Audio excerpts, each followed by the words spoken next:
المتقين والصلاة والسلام على أشرف الأنبياء والمرسلين وعلى آله وأصحابه ومن تبعهم بإحسان إلى يوم الدين. أما بعد، أعوذ بالله من الشيطان الرجيم. بسم الله الرحمن الرحيم. لقد كان لكم في رسول الله أسوة حسنة لمن كان يرجو الله واليوم الآخرة. حضرات گرامی، اللہ رب العزت کا احسان و کرم ہے کہ اللہ تعالیٰ نے ہمیں اور آپ کو یہاں جمع فرمایا اور کہنے اور سننے کی توفیق عطا فرمائی. جیسا کہ اس سے پہلے جمعہ میں بھی آپ صلی اللہ علیہ وسلم کی سیرت کے متعلق کچھ باتیں آپ کے سامنے بیان کی گئی، اور ابھی انشاءاللہ آپ صلی اللہ علیہ وسلم کے دنیا میں آنے سے پہلے جو جہالت، جو برائیاں تھی، ان کے متعلق باتیں کی جائے گی. اور آپ صلی اللہ علیہ وسلم کے آنے سے پہلے جو برائیاں تھی اس کو بیان کرنے سے پہلے ایک بات بتاتا چلوں کہ آپ صلی اللہ علیہ وسلم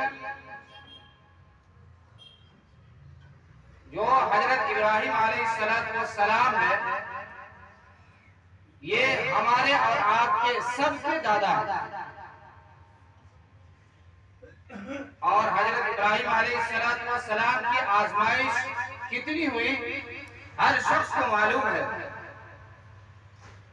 اللہ تعالیٰ نے انہیں ہر امتحان سے آزمایا، ہر ایک میں کامیاب ہوتے چلے گئے. تو اللہ تعالیٰ نے آپ صلی اللہ علیہ وسلم اور ہمارے دادا حضرت ابراہیم علیہ السلام کو حکم دیا کہ بیت اللہ کی تعمیر کرو. اس دور میں بیت اللہ جو طوفان نوح آیا تھا اس دور میں ختم ہو چکا تھا.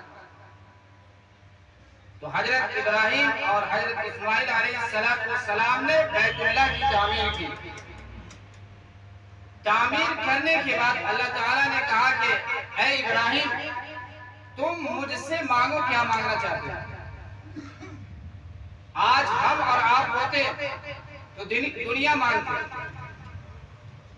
ہم اور آپ ہوتے تو پیسہ مانگتے کہ ہمیں اتنا دے دیا جائے. لیکن نبی کی ذہانت کو دیکھا جائے، ان کی فہم و فراست کو دیکھا جائے، انہوں نے دنیا کو نہیں مانگا.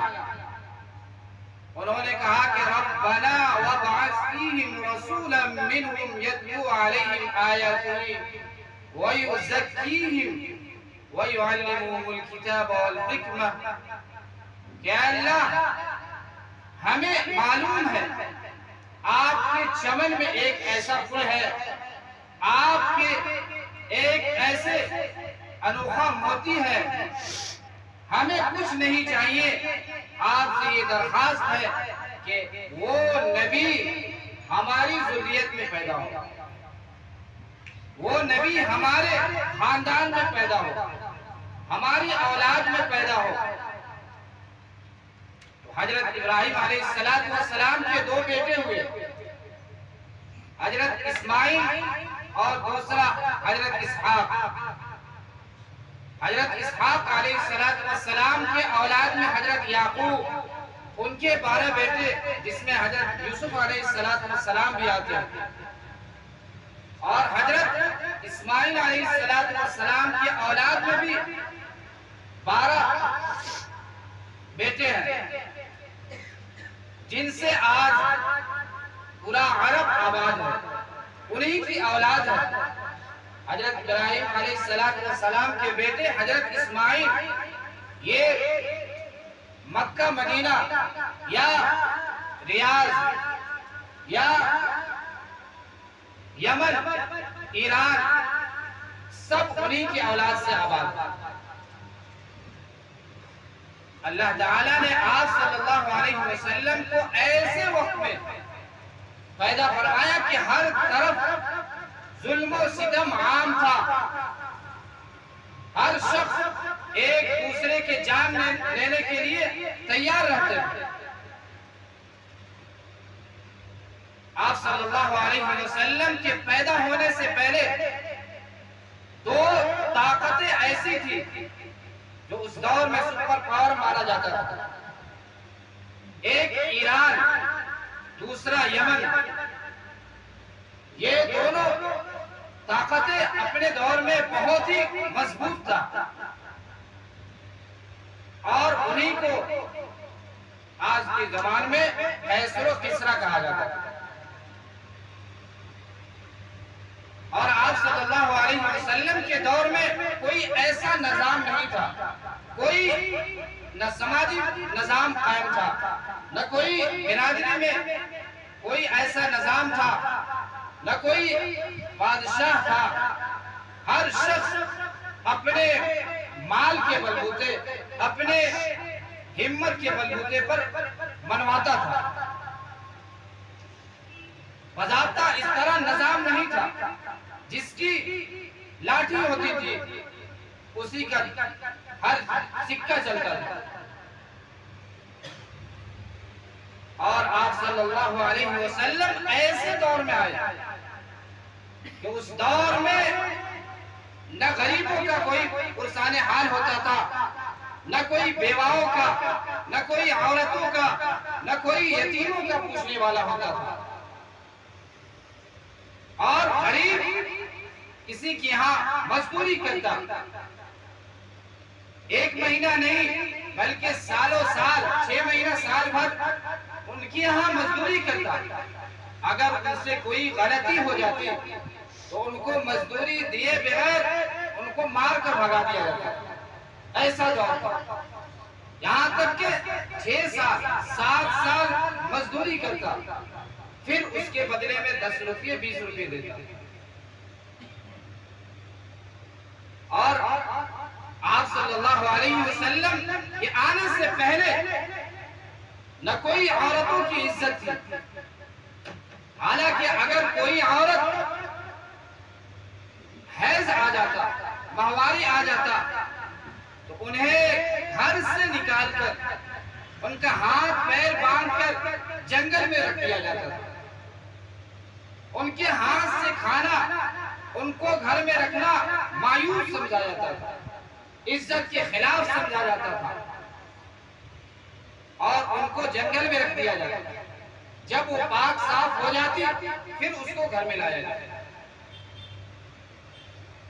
اور آپ صلی اللہ علیہ وسلم کے آنے سے پہلے نہ کوئی عورتوں کا عزت تھا۔ اگر کسی کی یہاں لڑکی پیدا ہو جاتی، اس سے مایوس، اس سے گھٹیا سمجھا جاتا اور اس کا گلا گھونٹ کر اس کو مار دیا جاتا تھا، اور اس کو شان سمجھا جاتا تھا، اس کو بڑا سمجھا جاتا تھا۔ جو شخص اپنے لڑکی کو مار دیتا، اس کو زندہ درگور کر دیتا، تو اس سے معاشرے میں بڑا مانا جاتا تھا۔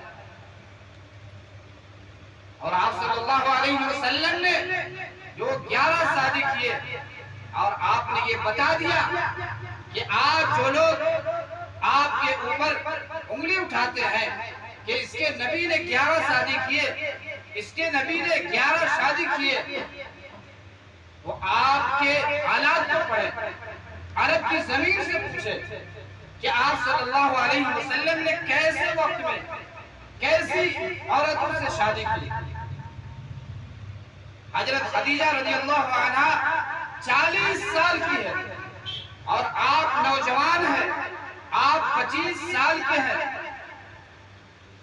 آپ صلی اللہ علیہ وسلم نے ان سے شادی کی، اور آپ کی جتنی شادی ہے سب بیوہ عورت کوئی کنواری نہیں ہے ایک کے علاوہ، سب بیوہ۔ آپ کی عمر سے زیادہ آپ صلی اللہ علیہ وسلم کی ایک دوسری بیوی حضرت حفصہ رضی اللہ عنہا، جو اگر ہم پڑھیں گے یا علماء سے معلوم کریں گے تو ہمیں معلوم ہوگا کہ ان کی عمر 55 سال ہو گئی تھی۔ ان کی عمر 55 سال کی تھی، آپ نے ان سے شادی کیا، یہ دکھانے کے لیے کہ اس دور میں بیواؤں کا کوئی پوچھنے والا نہیں تھا، کوئی بیواؤں کو اپنے گھر میں جگہ نہیں دیتا تھا، سب ان کو مایوب سمجھتے تھے۔ وہ آپ نے یہ کر کر دکھایا کہ اے لوگوں، اگر ایسے وقت آئے تم بیواؤں سے محبت کرو، ان کو بھی اپنے سینے سے لگاؤ، ان کو بھی اپنے گھر میں جگہ دو، ایسا نہ ہو کہ ان کو دھکے مار کر بھگا دو۔ آپ صلی اللہ علیہ وسلم کی ایک تیسری بیوی حضرت ام حبیبہ رضی اللہ عنہا، جو حضرت ابو سفیان کی لڑکی ہے، وہ ہجرت کر کے مدینہ چلی گئی اور انہوں نے خواب میں دیکھا کہ میرے شوہر شراب پی رہے ہیں، میرے شوہر شراب پی رہے ہیں۔ یہ تفصیل لمبا ہے، مختصر کرتے ہوئے کہ وہ اسلام سے خارج ہو گئے۔ اب یہ ام حبیبہ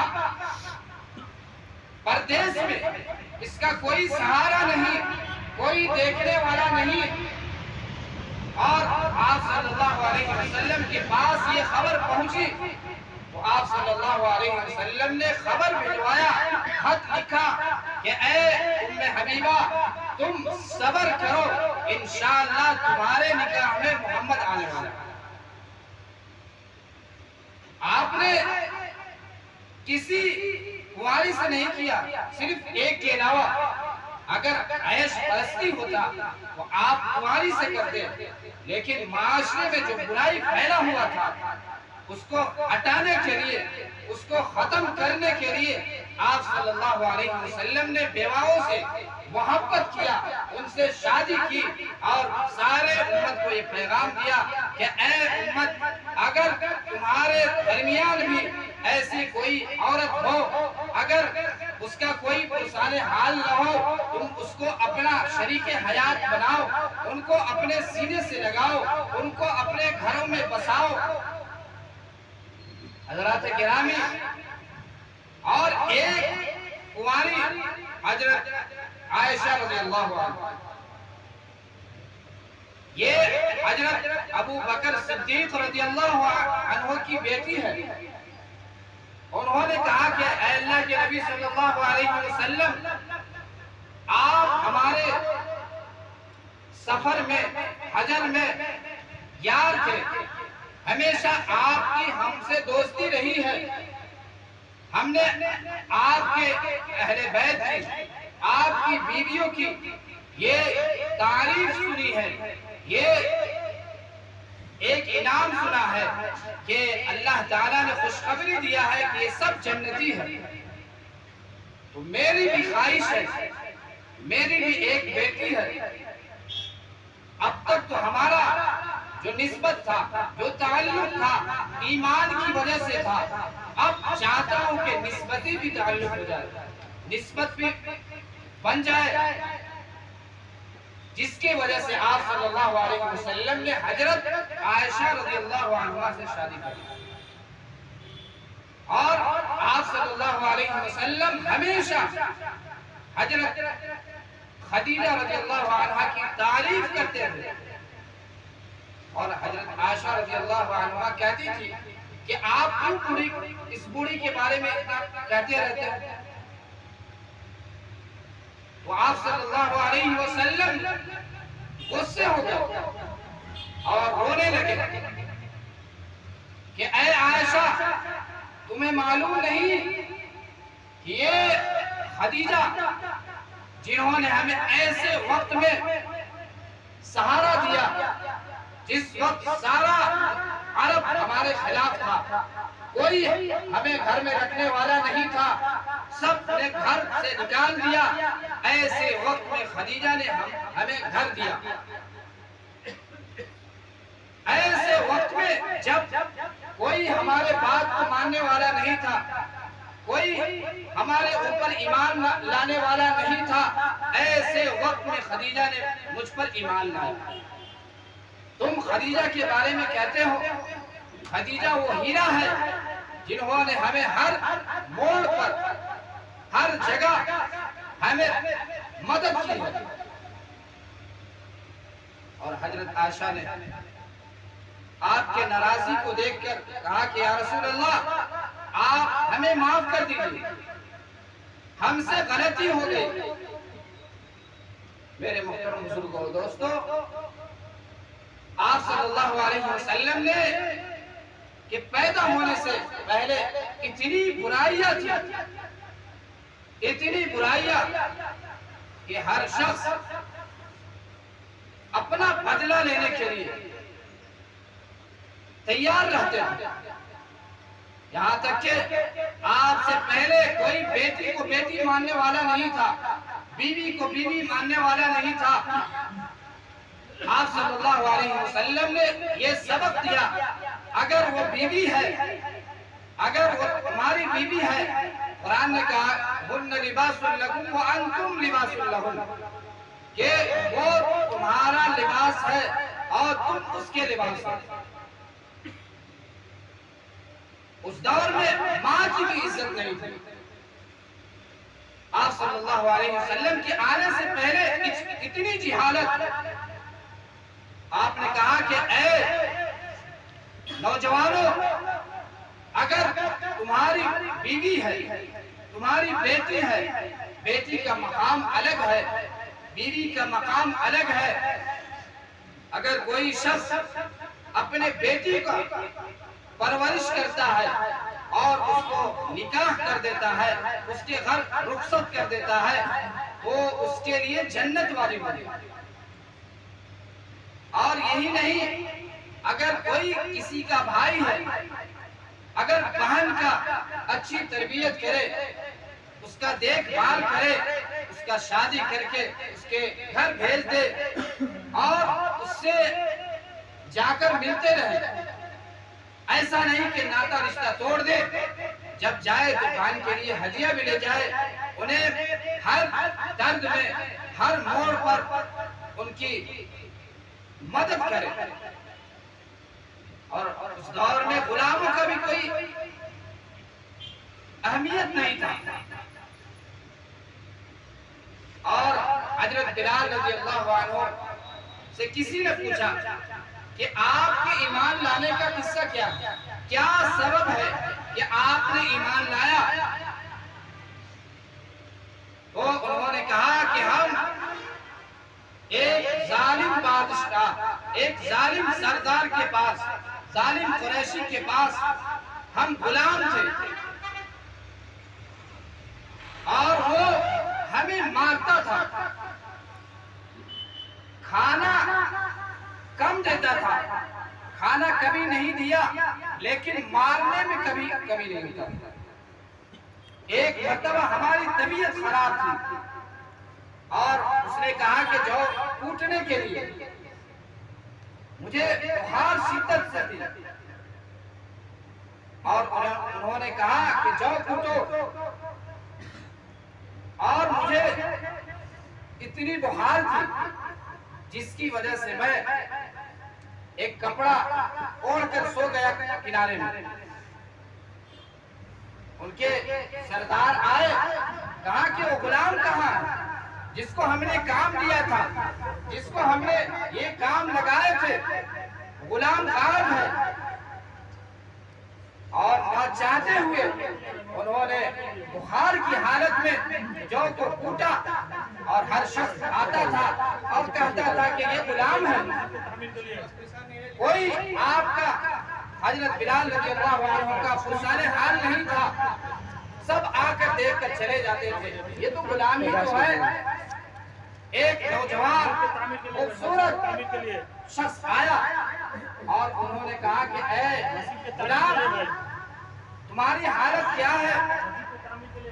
یہ غصے میں کہہ رہے ہیں کہ جیسے سارے لوگ پوچھ رہے ہیں یہ بھی ویسے ہی پوچھ کر چلے جائیں گے، تم میرے خیریت سے کیا کرو گے؟ تمہیں ہم سے کیا مطلب ہے؟ بخار چڑھا ہوا ہے۔ مسجد کے تعمیر کے لیے بھائی، مسجد کے تعمیر کے لیے بھائی، مسجد کے لیے وہ نوجوان نے کہا کہ ٹھہرو ہمارے، مسجد کے لیے بھائی، مسجد کے لیے۔ وہ نوجوان کوئی اور نہیں تھا، وہ آپ صلی اللہ علیہ وسلم تھے۔ آپ گئے اور پیالے میں دودھ لے کر اور اس کے لیے دوائی لے کر آئے، مسجد کے تعمیر کے لیے بھائی، اور کہا کہ اے غلام تم جو مت کوٹو، ہم تمہارے بدلے میں کوٹیں گے، تم آرام کرو، یہ دوائی کھا لو اور آرام کرو۔ رات بھر آپ صلی اللہ علیہ وسلم نے ان کے بدلے میں جو کوٹا، پھر دوسرے دن آپ صلی اللہ علیہ وسلم دوائی لے کر آئے اور دودھ کا پیالہ لے کر آئے۔ پھر آپ صلی اللہ علیہ وسلم نے کہا کہ تم دوائی کھا کر سو جاؤ، تمہارا کام ہم کریں گے۔ پھر تیسرا دن گزر گیا، وہ اس غلام نے یعنی حضرت بلال رضی اللہ عنہ نے کہا کہ تم کون ہو؟ تم کون ہو؟ آپ صلی اللہ علیہ وسلم نے کہا کہ میں محمد ہوں، وہ محمد جس کو اللہ تعالیٰ نے تمہارے درمیان نبی بنا کر بھیجے ہیں۔ وہ فوراً اسلام قبول کر لیا۔ جو لوگ آج کہتے ہیں کہ اسلام میں غلام بنانے کا، اسلام غلام بناتا ہے، اسلام غلام نہیں بناتا، اسلام غلامی سے چھڑاتا ہے۔ اسلام اگر غلام بناتا تو اسلام یہ نہیں کہتا کہ تم اگر روزے کو جان بوجھ کر توڑ دیتے ہو تو تم اس کے بدلے میں غلام آزاد کرو۔ اسلام یہ نہیں کہتا کہ اگر کوئی ایسی قسم کھا لیتے ہو جو تمہارے لیے توڑنا ضروری ہے تو اس کے بدلے میں غلام آزاد کرو۔ آج کے لوگ کہتے ہیں کہ اسلام غلام بناتا ہے، تو یاد رکھیے اسلام غلام نہیں بناتا، اسلام تو غلامی سے چھڑانے کے لیے آیا۔ اس دور میں ہر شخص غلام کو معیوب سمجھتے تھے، غلام کو اپنا نوکر، نیچے کلاس کے لوگ سمجھتے تھے۔ تو آپ صلی اللہ علیہ وسلم نے غلامی سے ہٹانے کے لیے، سب کو برابری کا درجہ دینے کے لیے آپ نے دنیا میں تشریف لائے۔ ایک مرتبہ ایک عورت جس کے پاس ایک گود میں بچہ ہے اور ایک بچہ انگلی پکڑ کر چل رہی ہے، اور وہ آپ صلی اللہ علیہ وسلم کے گھر میں آئی، اس وقت آپ صلی اللہ علیہ وسلم گھر میں نہیں تھے۔ حضرت عائشہ رضی اللہ عنہا نے پوچھا کہ اے محترمہ کیوں آئی ہو؟ تمہیں کیا ضرورت تھی یہاں آنے کی؟ اس نے کہا کہ ہمیں کئی دن ہو گیا کہ اب تک کھانے کے لیے میسر نہیں، کئی دن گزر گیا، بچے بھوک کی وجہ سے بلبلا رہے ہیں۔ حضرت عائشہ رضی اللہ عنہا گھبرا گئی اور رونے لگی اور گھر میں دوڑ رہی ہے، ادھر دیکھ رہی ہے ادھر دیکھ رہی، کوئی چیز مل جائے کہ اسے کھانے کے لیے دے دیا جائے۔ تو شیدان میں جا کر دیکھتی ہے تو اس میں 2 کھجور پڑا ہوا۔ حضرت عائشہ رضی اللہ عنہا وہ کھجور لا کر اس محترمہ کو، اس عورت کو دیتی ہے کہ اے بہن، ایک کھجور تم اپنے بچے میں تقسیم کر دو، 2 ٹکڑے کر دو، اور ایک ٹکڑے اس بچے کو اور ایک ٹکڑے اس بچے کو، اور دوسرا کھجور تم کھا جاؤ۔ تو بچے ہی ہوتے ہیں۔